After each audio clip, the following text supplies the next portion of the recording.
Mina mfethu ngizokunika information mfethu. Mina ngigcwele ngawe mfethu. Gcwele ngawe mina mfethu. Lalela. Gcwele ngawe mina.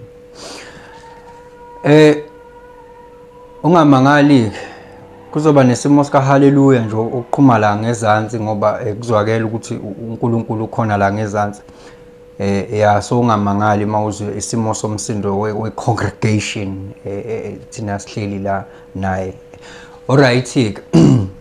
Upartner wakho uyakulawula, yakwazi lokho? Ngiyadlala akakulawula, uyaku-influencer. Uyabona ukuzwana kwabantu nokuconnecta kwabantu ku-electromagnetic based on your charts, your activations and your definitions uzizwa attracted kulo onalokhu wena ongenakho.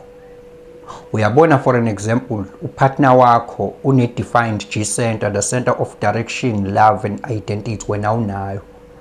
Ama-decisions nokuthi who to be, what to wear, where to go kuzoba ngathi uyaku-influencer lapho ngalesi sikhathi.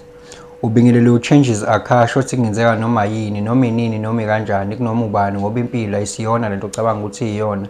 Possibilities are infinite in the universe. Your own consciousness is your own limitation. Kukude lapho esisuka khona futhi kukude lapho esiya khona. Beka phansi umoya ungatatazeli uyabona.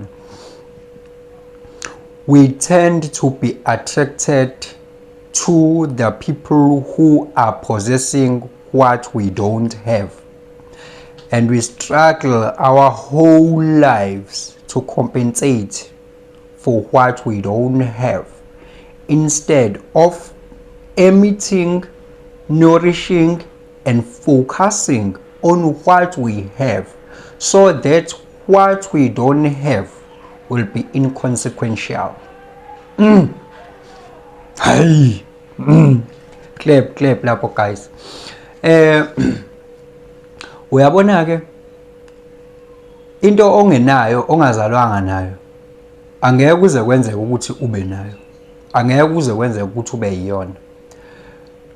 Iyona into ebayibhedini ke leyo ukuthi wena you are trying to compensate for what you don't have for the rest of your life. Let me tell you, singama 9 center being. Yabona lento othi wena ama chakras. Thina ka human design we know ukuthi you have 9 centers, energy centers, yabo, on your chart. Ngizimina ngiyi-chart reader.